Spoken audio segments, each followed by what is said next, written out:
पवित्र बाइबल जीवन देने वाली पुस्तक हिंदी ऑफिशियल यूट्यूब चैनल में आपका स्वागत है।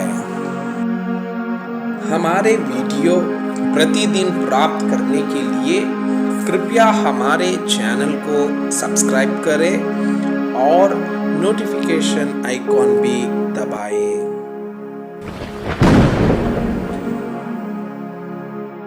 आज का पवित्र बाइबल पाठ पहला राजाओं के पुस्तक अध्याय 15।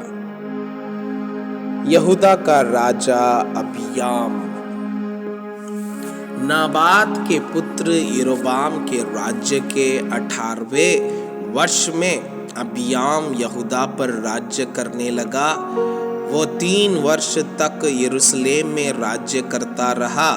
उसकी माता का नाम माखा था, जो अबशलोम की पुत्री थी।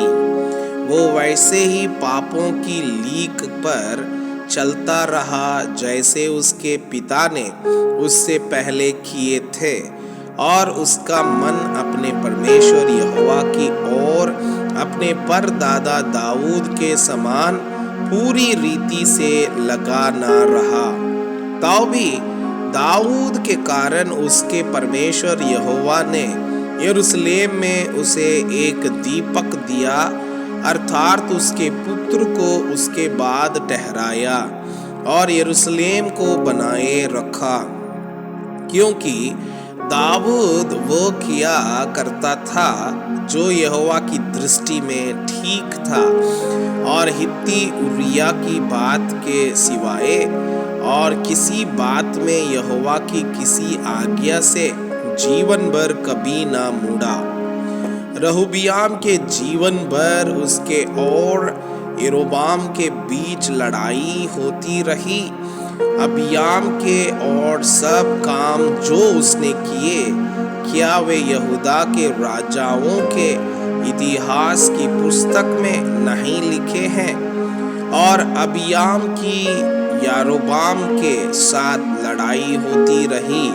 अबियाम अपने पुरखाओं के संग सो गया, और उसको दाऊदपुर में मिट्टी दी गई, और उसका पुत्र आसा उसके स्थान पर राज्य करने लगा।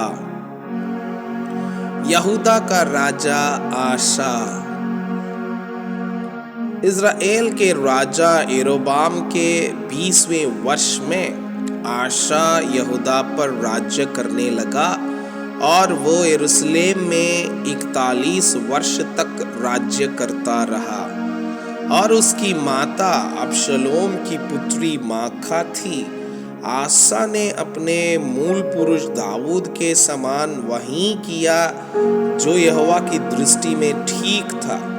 उसने तो पुरुषगामियों को देश से निकाल दिया, और जितनी मूर्तें उसके पुरखाओं ने बनाई थी उन सबों को उसने दूर कर दिया। वरन उसकी माता माखा, जिसने आशेर के लिए एक घिनौनी मूरत बनाई थी, उसको उसने राजमाता के पद से उतार दिया, और आसा ने उसकी मूरत को काट डाला और किद्रोन के नाले में फूंक दिया। परंतु ऊंचे स्थान तो ठाए न गए।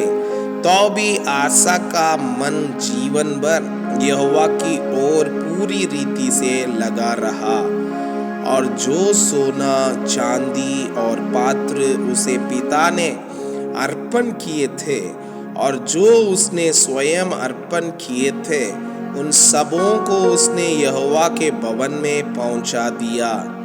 आसा और इस्राएल के राजा बाशा के बीच उनके जीवन भर युद्ध होता रहा।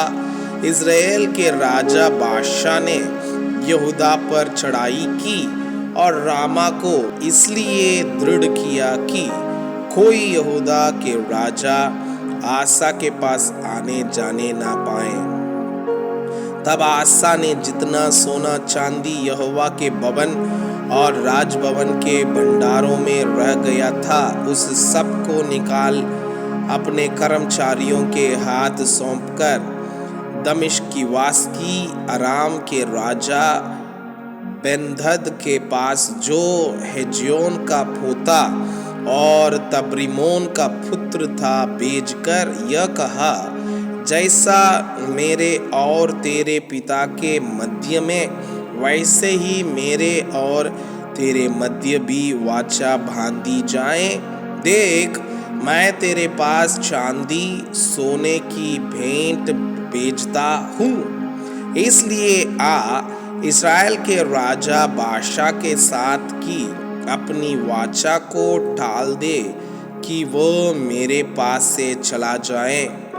राजा आसा की यह बात मानकर बेनहदद ने अपने दलों के प्रधानों से इज़राइली नगरों पर चढ़ाई करवाकर इय्योन, दान, अबेल बेतमाका और समस्त किन्रेते को और नप्ताली के समस्त देश को पूरा जीत लिया। यह सुनकर बाशा ने रामा को दृढ़ करना छोड़ दिया और तिर्सा में रहने लगा। तब राजा आशा ने सारे यहूदा में प्रचार करवाया और कोई अनसुना न रहा। तब वे रामा के पत्थरों और लकड़ी को जिसने बाशा उसे दृढ़ करता था उठा ले गए और उनसे राजा आसा ने बेन्यामीन के खेबा और मिस्पा को दृढ़ किया। आसा के अन्य कार्य और उसकी वीरता और जो कुछ उसने किया और जो नगर उसने दृढ़ किया, यह सब क्या यहूदा के राजाओं के इतिहास की पुस्तक में नहीं लिखा है? परंतु उसके बुढ़ापे में उसे पांवों का रोग लग गया। आसा अपने पुरखाओं के संग सो गया और उसे उसके मूल पुरुष दाऊद के नगर में उन्हीं के पास मिट्टी दी गई और उसका पुत्र यहोशापात उसके स्थान पर राज्य करने लगा। इस्राएल का राजा नादाब।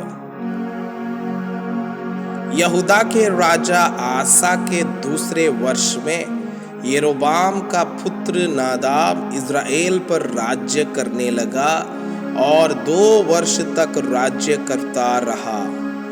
उसने वह काम किया जो यहोवा की दृष्टि में बुरा था और अपने पिता के मार्ग पर वही पाप करता हुआ चलता रहा जो उसने इस्राएल से करवाया था।